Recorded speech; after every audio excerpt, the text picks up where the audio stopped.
उत्तर प्रदेश के गाजीपुर के प्रसिद्ध हथियाराम मठ के महामंडलेश्वर भवानी नंदन यति ने वक्फ बोर्ड बिल के सवाल पर बयान देते हुए कहा कि वक्फ बोर्ड का विवाद लंबे समय से चल रहा है। समय समय पर संविधान में परिवर्तन किए जाते हैं। भवानी नंदन यति ने कहा कि देश में समानता है तो समानता लागू करनी चाहिए। भवानी नंदन यति ने कहा कि यदि वक्फ बोर्ड है तो हिंदुओं का भी सनातन बोर्ड बनना चाहिए। भवानी नंदन यति ने कहा कि इन बोर्डों पर न्याय और शासन होना चाहिए, इन्हें अधिग्रहण कर रखना चाहिए। उन्होंने कहा कि वक्फ बोर्ड को संविधान के अंतर्गत रखना चाहिए और देश में हिंदुओं के लिए सनातन बोर्ड भी होना अनिवार्य है। इस दौरान हिंदू राष्ट्र के सवाल पर बोलते हुए कहा कि जिस देश का नाम हिंदुस्तान है वो स्वयं में ही हिंदू राष्ट्र है। यहाँ रहने वाला मुसलमान भी इस देश को हिंदुस्तान कहता है।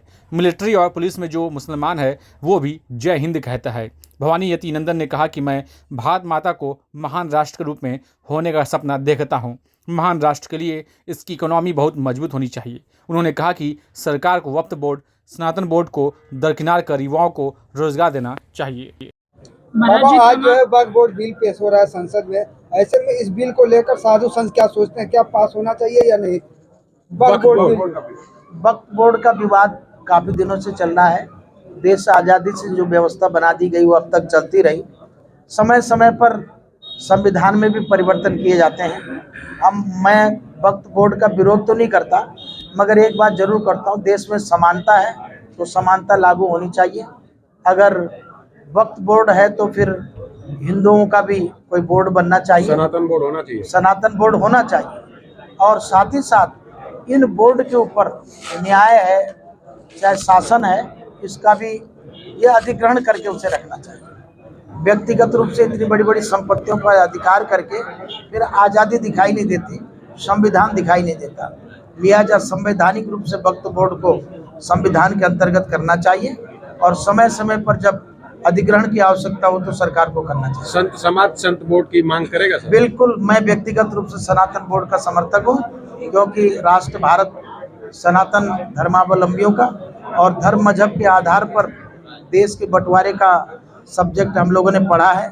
तो अगर धर्म के आधार पर देश बटा है तो ये हिंदू धर्म और हिंदुस्तान है, तो यहाँ हिंदू का रहना जायज़ दिखाई देता है और सनातन बोर्ड अनिवार्य है, होना चाहिए। सर, क्या देखा है जिस तरीके से पूरे देश भर में सनातन धर्म और जो साधु संत है वो राष्ट्र हिंदू की मांग कर रहा है, और जिस तरीके से इसी देश से कई देशों का बंटवारा हुआ और जो अन्य देशों में जो हिंदुओं की प्रताड़ना हो रही है और भारत की जो मांग है, इसको पूरे कैसे देखते हैं? देखिए, यहाँ पर कोई विचार करने की आवश्यकता नहीं है। मजहब के आधार पर देश का बंटवारा हुआ, उस देश का नाम पाकिस्तान हुआ, इस देश का नाम हिंदुस्तान हुआ। यहाँ का रहने वाला मुसलमान भी इसको हिंदुस्तानी भी कहता है। अगर वो मिलिट्री में और पुलिस में भर्ती है तो जय हिंद करता है, वो जय पाकिस्तान नहीं करता। तो जिस देश का नाम ही हिंद है वो तो स्वयं में ही हिंदू राष्ट्र है, वो पाकिस्तान का राष्ट्र हो ही नहीं सकता। तो हिंदू बहुल राष्ट्र ऑलरेडी है, हम हिंदुस्तान कह रहे हैं। समझने भी चाहिए कि हिंदू राष्ट्र का नाम ही हिंदुस्तान होगा। जिस तरह से बांग्लादेश पाकिस्तान में भुखमरी राष्ट्र है, क्या अखंड भारत की परिकल्पना कर रहे हैं? मैं भारत माता को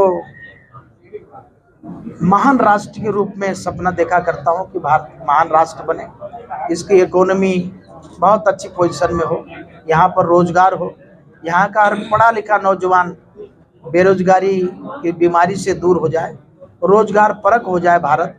और सरकारों से अपील करता हूं कि सबसे पहले राष्ट्र भारत का उन्नयन चाहते हो तो सबसे पहले बेरोजगारी की तरफ ध्यान दें। मैं भारत के उन युवाओं का जो पढ़ लिख कर अच्छी क्वालिफिकेशन रख के बेरोजगार होकर बैठे हैं, उनके दिल के दर्द को सरकार को समझना चाहिए और राष्ट्र भारत में मेरे हिसाब से वक्फ बोर्ड सनातन बोर्ड को दरकिनार करके पहले रोजगार देना चाहिए।